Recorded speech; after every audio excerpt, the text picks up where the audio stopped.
Um dia, para a Petrobras, agora, neste É, momento, está caindo 6% na Bolsa, é. era de se esperar, porque os números foram um pouquinho mais próximos da realidade do que a gente imaginava, né? Ainda tem os tais cadáveres no armário, mas menos do que nós supunhamos. Você veja, a Graça Foster tinha anunciado uma perda sem contabilizar o dinheiro da corrupção, e foi por isso que a Price Waterhouse não, não auditou, não levava em conta a perda com a corrupção. É. Mas a perda, as baixas contábeis que eles calcularam era de 88,6, o que irritou a Dilma e precipitou a saída da Graça. Uhum. Ontem, esse número baixou para metade, mas se você soma com os prejuízos todos, vai para mais de 50 bi. É. Ou seja, É uma 50 bi pedrada, é uma calamidade do é ponto de uma vista calamidade de qualquer jeito. do país, da empresa, uma baita calamidade com a dívida que eles têm. É, Quando a dívida que eles têm, a gente fez o cálculo, é um terço do valor de mercado da Petrobras é. que foi para o ralo. Né? Não, E uma e a dívida que gente. oscila entre 300 e 350 bi, a maior dívida do mundo, né, dependendo do câmbio. Eu acho extraordinário que só tenha caído 6%, para te falar bem a verdade. Não, mas já caiu tanto, antes disso já havia caído tanto, e a questão aqui é que precisa cortar, né? Precisa cortar investimento. A Petrobras não vai poder fazer tudo aquilo dizia a matéria da Economist é boa quando diz, olha, o Brasil é assim, muita presunção, muita arrogância e depois é punido, sempre, toda vez. Aquele O que vídeo, ele chama de presunção, na verdade, é corrupção, porque a claro. gente sabe que grande parte do buraco da Petrobras, talvez todo o buraco da Petrobras, envolve a construção das refinarias, Não, e as plataformas do pré-sal, exatamente. a tal da construção nacional e da construção da rede de refinarias, por O motivos PT, políticos e por roubo. o PT viu ali, quer dizer, o que aconteceu na Petrobras? É o misto de nacionalismo e petismo. Hum. Né? Deu esta porcaria. Né? Porque enquanto a Petrobras não construía plataforma e não refinava, o negócio da Petrobras é explorar. É o discurso agora da Petrobras. É, Vamos voltar só para a exploração. não, eles estão Mas, por isso certo. Precisa saber se ainda dá para salvar a empresa. exatamente, exatamente. No momento que o A petróleo. empresa vai ser salva, mas é possível que haja um aumento de capital. A gente sabe que é uma barbaridade o que foi feito. Tem um contexto aí, né, Diogo, para além, quer dizer, que não é que é o seguinte, quer dizer, se a empresa já tivesse bem, ela já não estaria indo muito bem. É. Porque a verdade é que a coisa do combustível fóssil, o negócio do combustível fóssil, vai acabar. Hum.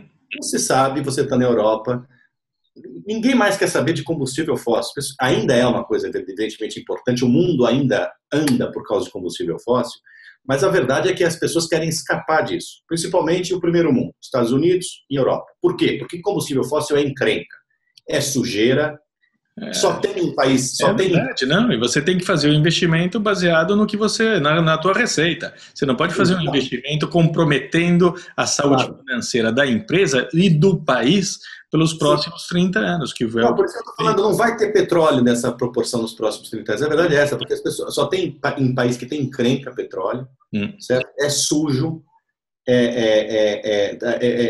não é autossustentável, quer dizer, vai acabar. Por isso mesmo você não pode fazer uma dívida Por isso que você não precisa. decenal. Exatamente. Quer dizer, você lembra do início do governo Lula? O governo Lula começou, e aí fizeram uma presepada, o mundo comprou a ideia que o governo Lula era o governo do biocombustível. É. O sujeito saiu falando em combustíveis renováveis, não poluentes, o cacete. Muito bem.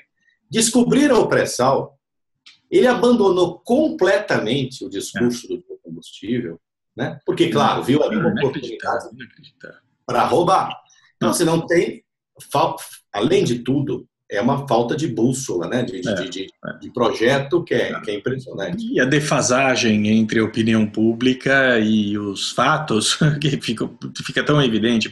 A imprensa fez 400 mil reportagens sobre os buracos em que estava se metendo o país com as pedaladas fiscais, o país com a Petrobras, com a demagogia do discurso de produzir no Brasil grande parte dos aparelhos de exploração do petróleo, etc., etc., nós fizemos quantas vezes?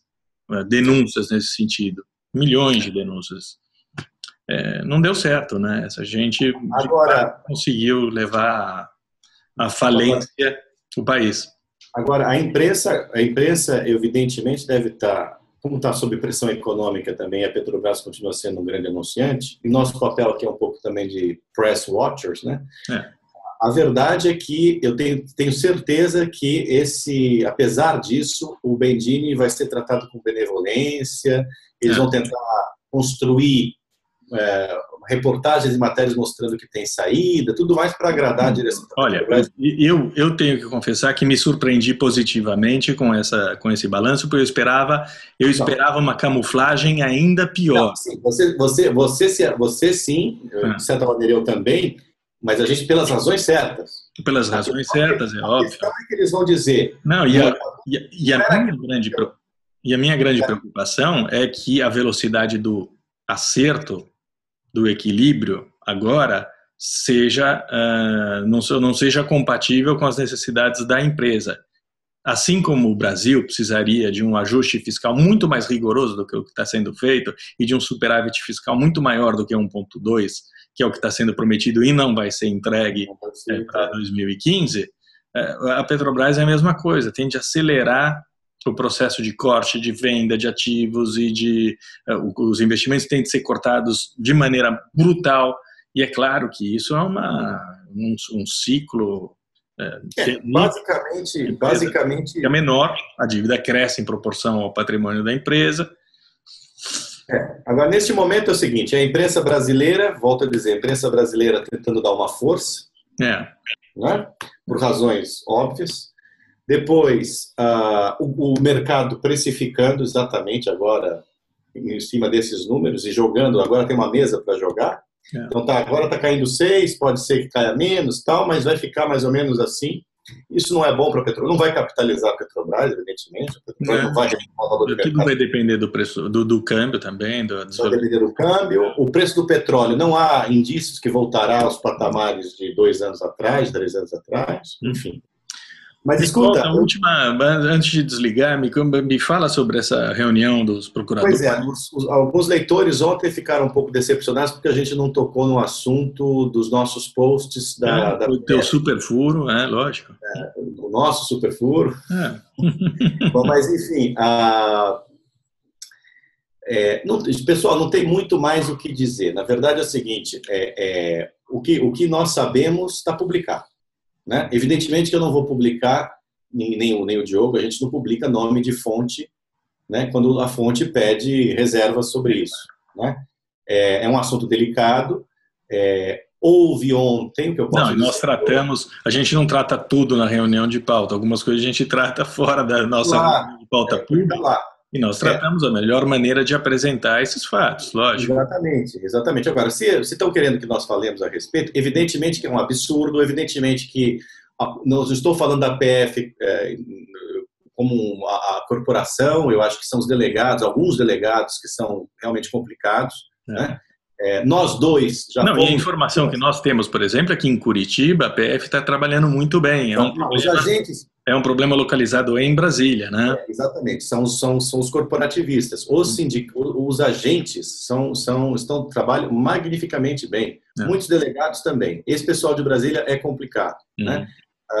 Nós dois, se você sabe disso, fomos, em momentos diferentes, vítimas desse pessoal dentro da PF, né? Você na Operação Satyagraha, eu no caso dos aloprados, né? A gente sabe como esse pessoal pode ser perigoso, né? O que há de novidade em tudo isso é que ontem, a Folha noticiou, evidentemente sem nos citar, mas houve ontem uma reunião tensa em Brasília entre procuradores e delegados da Lava Jato. Né? Nessa queda de braço, me parece que os procuradores vão ganhar, porque o Teori não é louco de entregar a investigação nas mãos da polícia, desses delegados, né? Totalmente. Agora, o que é importante nisso tudo é que se preste atenção no trabalho da polícia. Veja, ninguém está demonizando a Polícia Federal, muito pelo contrário. Não, é essencial o trabalho dela, mais do que nunca. É absolutamente essencial. Só que não dá para virar um quarto poder da República. Essa é a questão, né? Então, assim, a coisa está andando. Ou um braço do governo, pior ainda. Um braço do governo que é pior, né?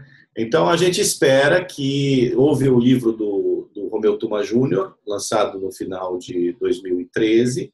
De lá para cá, pelo que a gente apurou, não houve uma melhora na situação. Os achaques continuam, os policiais federais com o seu corporativismo, os delegados, né? E acaba prejudicando a operação. O que não dá, o que eu acho, sabe, inacreditável, Diogo, é o seguinte: é jornalista não apurar o que está acontecendo e escrever bobagem, né? Então, assim, foi muito assim, a guerra de vaidades, olha, vai apurar, né? Vai olhar o que está acontecendo, vai ouvir. Não, estabelecendo essa confusão entre a PF da Lava Jato em Curitiba e a PF ligada ao Ministério Público Federal em Brasília. É uma confusão nefasta, porque não... É uma nefasta. Então é o seguinte, o que eu acho é que, eu aprendi, pelo menos, a gente nem sempre fala o correto, nem sempre apura ou chega às conclusões corretas a partir de uma apuração. Mas a verdade é que o sujeito tem que apurar. O que não pode é não apurar. Ele pode apurar e chegar às conclusões diametralmente opostas à do antagonista. Ok. Mas a verdade é que não houve apuração sobre esse E a verdade é que a gente quer ouvir o grampo o grampo do Lula.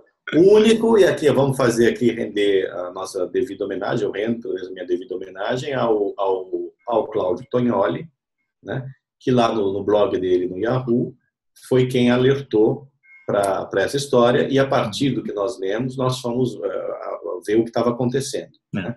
E confirmamos tudo que ele havia publicado. Então, pessoal, ninguém está fugindo do assunto da PF. Não, pelo contrário, a gente está em cima disso. E o que a gente sabe, a gente publica. Claro, vai ter novidade nessa área, não há... E vai ter novidade nessa área. Não é isso?